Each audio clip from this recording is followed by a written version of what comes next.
जैसे हम जानते हैं कि ये संविधान हमें यहाँ पे right to vote, right to health, right to freedom, right to equality और राइट टू एजुकेशन देता है। मतलब स्वास्थ्य का अधिकार, मत का अधिकार, स्वतंत्रता का अधिकार, समानता का अधिकार और शिक्षा का भी अधिकार देता है। हम जानते हैं कि ये संविधान जितना एक ऑटो चलाने वाले चालक के ऊपर लागू होता है, उतना यही संविधान एक उसमें यात्रा करने वाले आदमी के भी ऊपर लागू होता है। हम जानते हैं कि ये संविधान जितना एक डॉक्टर के ऊपर लागू होता है, उतना उसी के एक पेशेंट के ऊपर लागू होता है। हम जानते हैं कि यही संविधान जितना एक साहूकार के ऊपर लागू होता है, उतना ही एक खेत में मेहनत करने वाले किसान के भी ऊपर लागू होता है।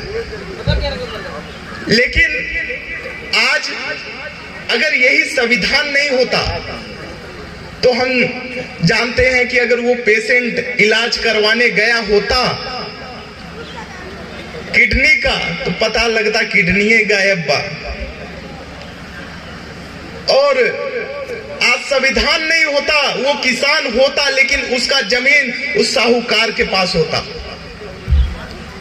हमें आपको समझना होगा कि आज के वर्तमान सरकार में जब कोई सरकार आता है, नए नए मुद्दों पे नए नए नारों लेके आता है।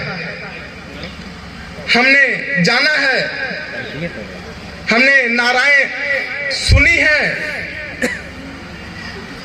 कि बहुत हुआ महंगाई, इस बार अब की बार मोदी सरकार। हमने सुना है बहुत हुआ भ्रष्टाचार, अब की बार मोदी सरकार। हमने सुना है कि बहुत हुआ महिलाओं पे अत्याचार, अब की बार मोदी सरकार। अच्छा ये बतावा कि इसी आज संविधान दिवस है, हम किसी पार्टी पे चर्चा नहीं करना चाहेंगे। इन्हीं के जगह चाहे माननीय राष्ट्रीय अध्यक्ष अखिलेश यादव जी को रख लीजिए मोदी जी के जगह, चाहे मायावती जी को रख लीजिए, चाहे राहुल गांधी सोनिया जी को रख लीजिए। यही संविधान हमें अधिकार देता है कि कितना भी बड़ा ओहदा पे आदमी रहे, उनसे आंख से आंख मिलाकर पूछिए कि अगर हमरे टैक्सवा के पैसवा ले है भाई तो हमके दिया का तू। आंख में आंख मिला के पूछने का अधिकार यही संविधान हमें देता है। हमें और आपको जानना होगा। और जैसे हमारे आरडी चचा जी काफी बातों पे मुखार बिंदु डाले, हमें लगता है कि अगर आज के नवयुवक को उनके मूल अधिकारों, उनके मूल अधिकार क्या है अगर उन्हें पता चल जाए तो उनका पता बाकी लेवे कैसे बांटे। अगर भीमराव, अगर उनके संविधानों से खिलवाड़ हो रहा है तो उन्हें पता है कि अगर भीमराव अंबेडकर के संविधानों से मानेंगे तो ठीक, नहीं तो हम सुभाष चंद्र बोस पे आ जाएंगे। अगर सुभाष चंद्र बोस पे आ गए तो जेल होई, बेल होई, फिर खेला होई। जब खेला होई तो किसी सामंतवादियों को बर्दाश्त नहीं होगा। हमें और आपको समझना होगा कि आज के नवयुवक को बताइए कि इनका मूल अधिकार क्या है। और एक बिहार में अभी शिक्षा भर्ती निकली थी तो हमारे ही क्षेत्र की एक बच्ची वहां पे ज्वाइन हो गई और उसने कहा कि अब देखा हम सब बिहार के कैसे बदली थे। आज शिक्षकों को, टीचरों को भी जिम्मेदारियां उठानी होगी कि जब बचपन में हम जब एक बेंच पे बैठते हैं तो दोस्त हुआ करते हैं, बड़े होने के बाद हिंदू और मुसलमान हुआ करते हैं। इन्हें बताना होगा कि ना हमें ठाकुरों से मतलब है, ना पंडितों से मतलब है, ना बिंद से मतलब है, ना सरों से मतलब है, ना यादवों से मतलब है, ना किसी अन्य बिरादरी से मतलब है। तुम सही हो तो हमारे हो, नहीं तो बेगाने हो, क्योंकि ना हिंदू बुरा है, ना मुसलमान बुरा है, जिसका किरदार बुरा है वो इंसान बुरा है। इन्हें बताना होगा, नई पीढ़ियों को उस क्लास से ही बताना होगा कि उनका मूल अधिकार क्या है, उन्हें किस पथ पे चलना है। आज हमारा 2 विद्यालय भी है और पिछली साल हमें जिम्मेदारी मिली कि तू जिम्मेदारी उठावा, तू देखा अपने हिसाब से।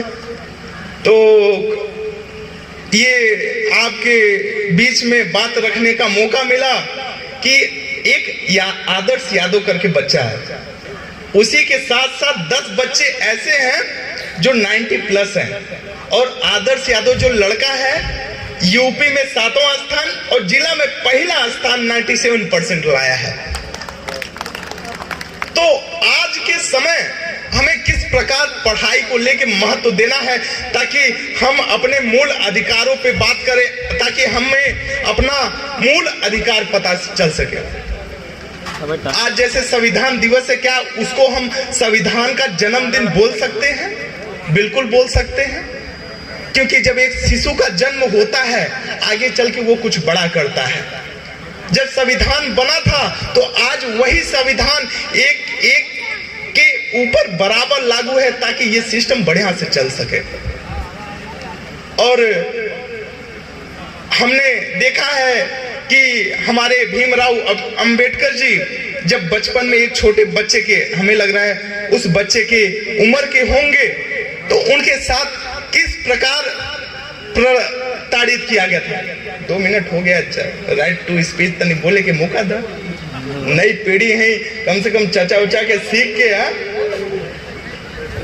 तो भीमराव अंबेडकर जी कि वो छोटा बच्चा जब एक कुएं के पास पानी पीने जाता है, हम किसी पर्सनल जाति पे टारगेट करेंगे ही नहीं, कि वो बच्चवा जब पानी पिया तो एक बुढ़वा मार के भगा देता है कि तू पानी पी के अछूत कर दे, मार के भगा दिया जाता है।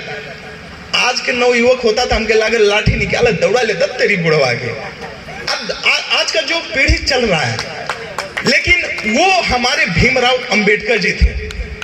उन्होंने सोचा होगा, मंथन किया होगा कि आज के समय में बुढ़ऊ तू हमके सादा पानी पिए से रोके है, घबराए की जरूरत ना बिया, आगे चल के ऐसा संविधान लिखब, ऐसा इतिहास लिखब, और वही बूढ़ा आदमी उस पूरे कुएं को गंगा जल से धुलवाता है कि इन लड़कियों पानी अछूत कर दे बा।